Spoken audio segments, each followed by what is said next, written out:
today's class, we are going to discuss reception studies with a focus on Indian film and media. Basically, our discussion is divided in four parts. In the first part, I will try to address the questions or the issues related to the viewership or reception in the earlier days of the Indian cinema. Basically, a focus on the Dada Saheb Phalke and his films on Hindu mythological films and what Ashish Rajadhaksha had actually offered a perspective, a new take on this cinematic reception. Then I will focus very briefly to the another significant film text from the later period. It's Jai Santoshima and a kind of reception which also can actually interesting text for the students of reception studies. The second part, I will try to relate this reception theory or the reception studies within the context of fandom, which is again a very interesting site for the reception of film and media. And basically, I will try to focus on S.B. Srinivas's formulations regarding a Telugu superstar Chiranjeevi. Then in the third part of our discussion, I will move our discussion in the Indian television and in the context of the earlier days of Doordarshan and also in the later period with post-liberalization and makeover. And finally, in a last part of our discussion is about the other media practices and how the reception or the viewerships or the idea of readership is related to them. Because basically, I will try to focus on the Indian press again with relation to certain formation of the filmic practices, how press worked in it or how press functioned as a kind of reception site. And then finally, as a kind of concluding part for our discussion, I will try to move our focus in the new media text like the social networking sites and the several instances from the new media networks.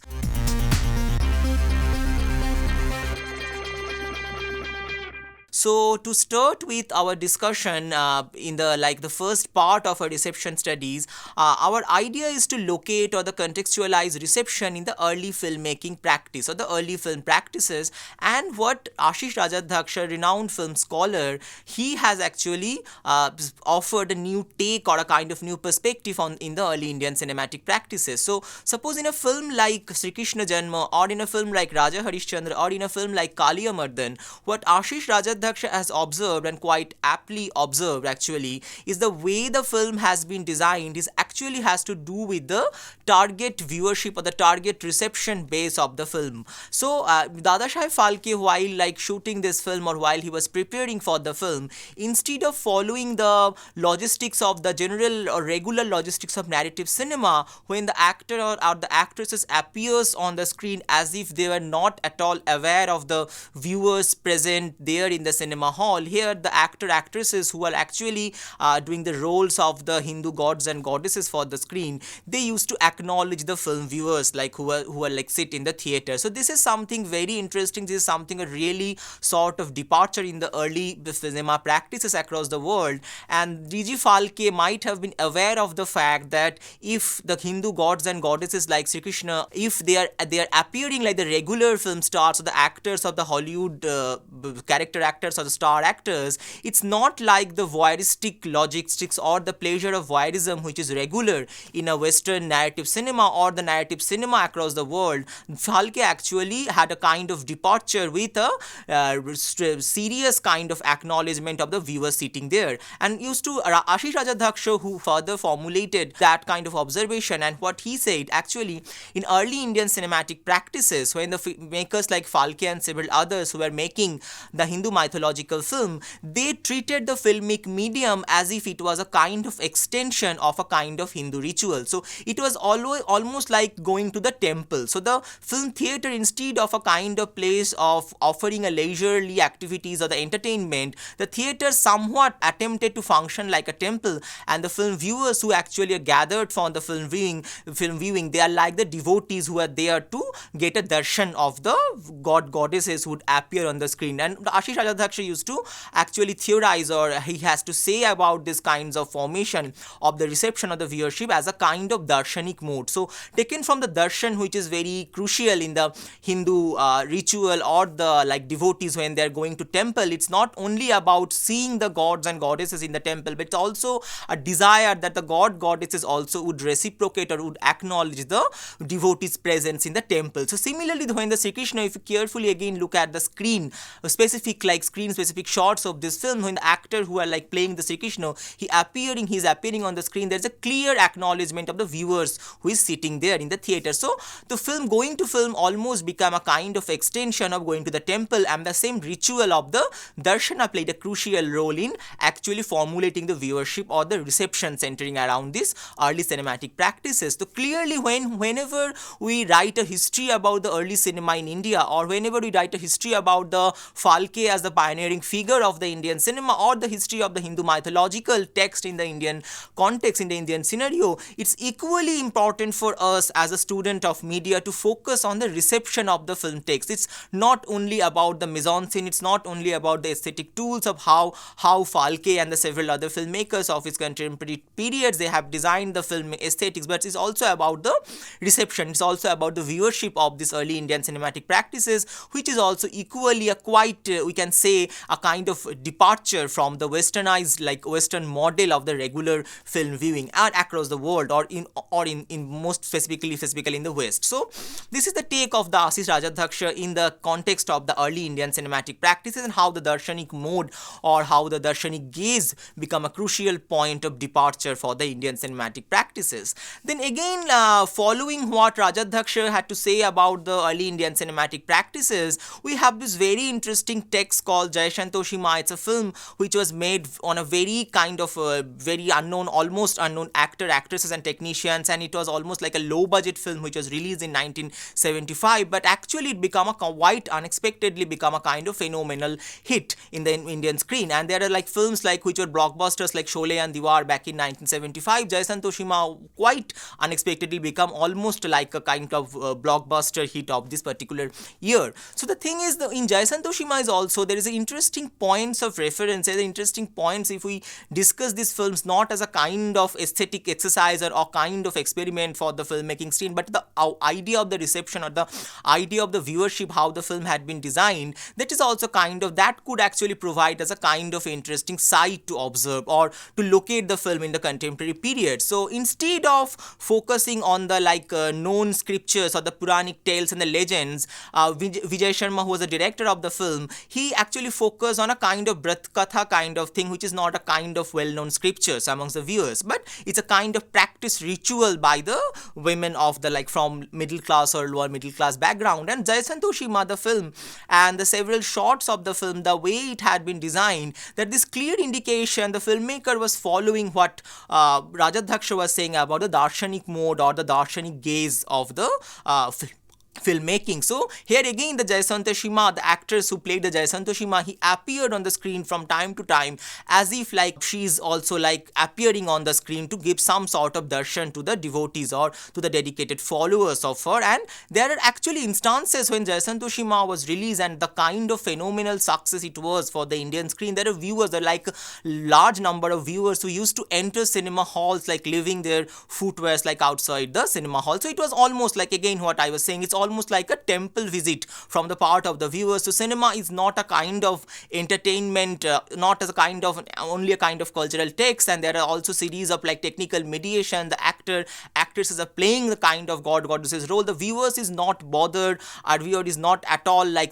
considering this a kind of thing before when they are going to the cinema hall. They are in a kind of extension of their everyday rituals of going to temple, and they used to throw they pelt the screens with the coins and the flowers. So there are several instances. If we just focus on this particular film and its reception, it's quite an interesting area or quite an interesting topic to discuss with. So again, from the Phalke towards Jai Santoshima, if we just focus on the Indian cinematic practices, basically the Hindu mythological genre, this darshanik mode or the darshanik gaze or the way the reception has been designed, and also the way the viewers actually engage or the way viewer actually responded to the film screen, is quite an interesting idea to proceed with.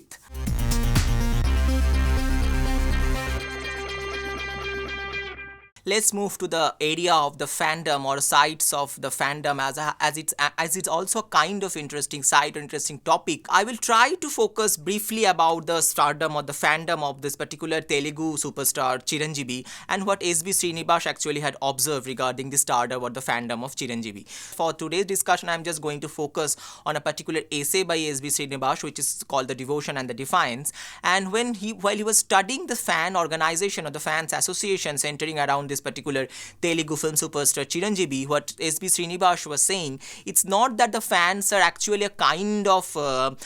people who are actually regulated by the industrial propaganda, which was like the large idea about the fans, that they're like targeted and they're determined by the industrial propaganda, they're determined by the stars like they admire. But also on the other hand, fan used to be kind of violent, often a very violent kind of groups or the community. They used to discipline or they used to order the particular star whom they admire. So in case of Chiranjeevi, who was a like major star back in 1980s and 1990s Telugu cinema, he had observed like the thousands of like fans organization, which initially had started as a kind of production initiative to get a kind of free publicity for the film superstar Chiranjeevi, but incidentally happens to be a kind of site which become there's a constant threat and there is constant anxiety from this fandom, because there are like several instances when the fan, they had tried to regulate, they had tried to discipline not the Chiranjeevi as a kind of film star whom they like used to admire for the screen, but also the real Chiranjeevi, how he is in the real life. And finally, what Srinivas actually had to conclude, that fans activity neither constitutes the surrender of the young people to the will of the industry nor prevents them from articulating aspiration which fans share with other members of their caste and class groups. So interestingly, the fans, as we have a general perception, they are like regulated and they are like actually determined by the industrial logistics or the industrial for the need of free publicity from on behalf of the industry. Actually, they actually appeared in case of, at least in case of South Indian film industry, if we locate this kind of fan sites in a certain kind of reception practices, they actually appear to be a site of constant anxiety, not only for the film star but also for the film industry as in whole, because there are like instances of also the fans threatening to the hall owner that they would burn down the cinema hall if the hall owner is not going to replay the particular song sequence for the film. There are also several like instances of similar threats on their demands, several kinds of demands which is centering around this film star. So clearly fandom is as a kind of interesting site we can treat or we can consider while discussing the reception studies or the idea of reception in general in case of Indian media scenario.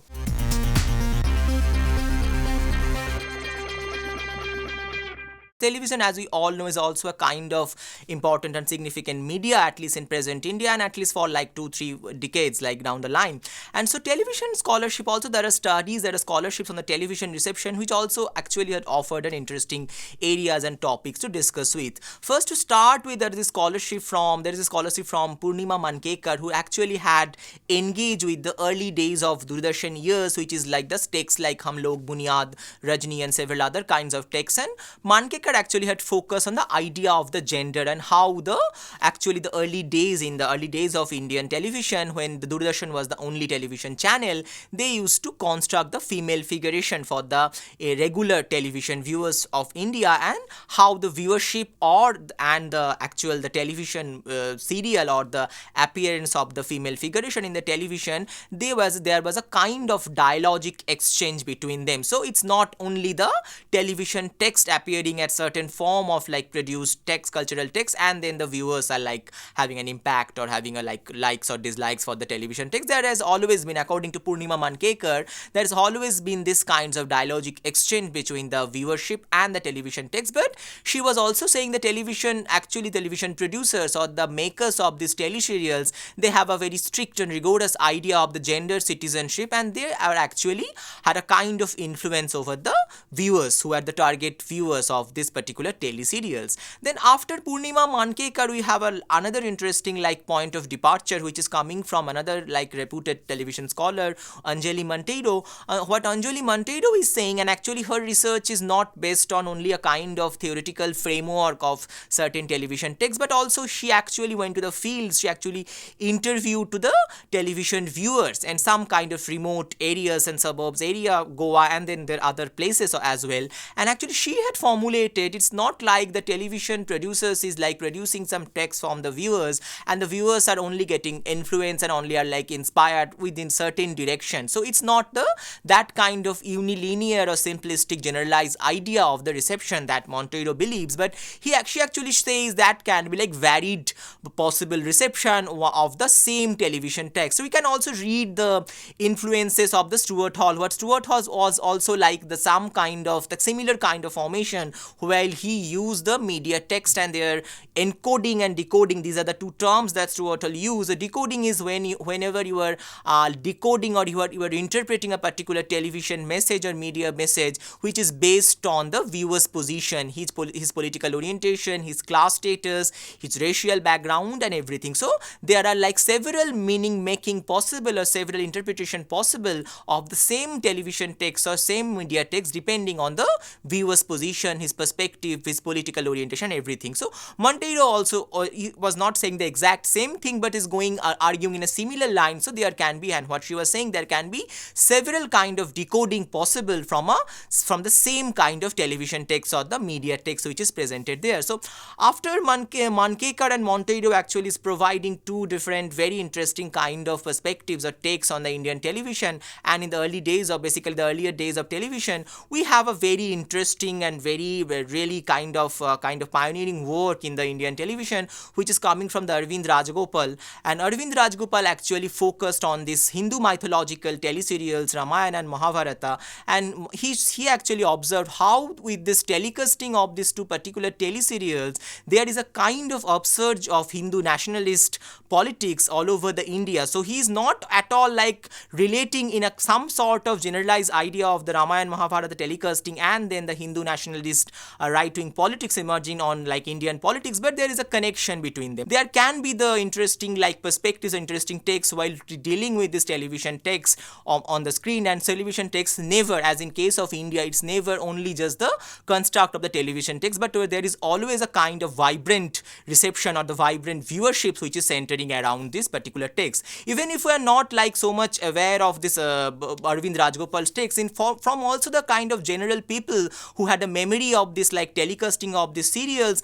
there are like instances like the Lok Sabha election poll, even they were like bothered when there was this Lok Sabha election poll, the particular political parties were bothered the voter might not turn out to the particular booth because the Ramayana Mahabharata telecasting time was there. So the telecasting time of the Ramayana Mahabharata actually had to shift in the evening. So, and there are also numerous instances of, since it's the 1980s, it is not like in contemporary like phase when almost like each household there is a television set. So in the rural areas, the people like used to like, there are instances of people are walking miles after miles to reach to the nearest television set. So clearly, whenever, again I'm just repeating my line, whenever there is a history of the Indian television or the phenomenal popularity of this television serials or programs like Ramayana Mahabharata is equally about the kind of reception or the kind of viewership it actually attracted or it actually finally led to.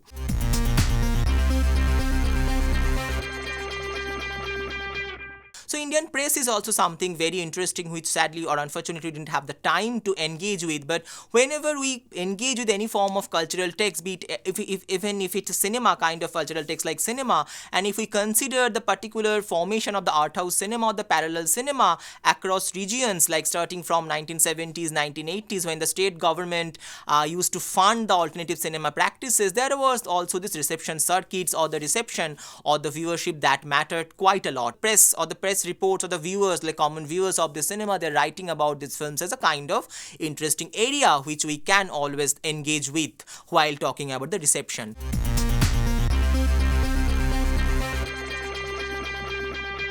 There is another very important area which is emerging in nowadays, which is about the new media practices. We have the social networking sites, which is again the peak, we can say the peak of the interactive media. Like television started this practice of the interactive media when there is this attempt to blur the line between the television producers and the television viewers. And with social media, with Facebook, with several other social media kind of activities, we finally that there is a phase which has like arrived where there is no clear distinction between the producer of a particular media text and the receiver of the particular media text. So in the days of these numerous Facebook trolls or the GIFs or the memes, we can say it's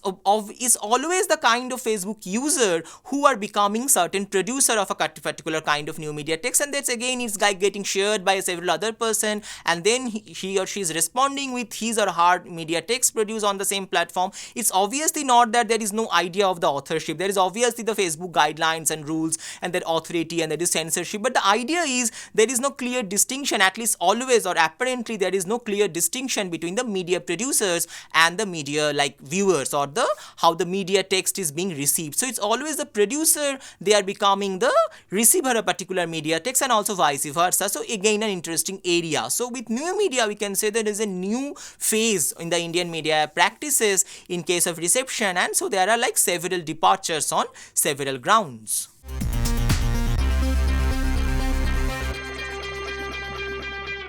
So from our today's discussion, which is on the like media receptions or the film receptions in India, we can see there are like several departures from the standardized model of the reception or the reception studies. So starting from our ideas which was about, or discussions which was about the early Indian cinematic practice via the television, press and the new media practices, we can have a sense, a kind of very like brief introductory kind of sense about how the Indian media function is obviously not a simplistic generalized function or a kind of system or strategy that is in its case it's active, but there are like several departure, there are several topics, there are several grounds which is actually open to us, but definitely there's a departure from the westernized idea of the media reception while we are focusing on the Indian context. So this was in brief, if we can conclude our today's discussion from early cinema via television to the newer media circuits and also the Indian press, we can see there are areas to engage with where really the reception or the idea of reception has a kind of interesting formation in case of Indian scenario.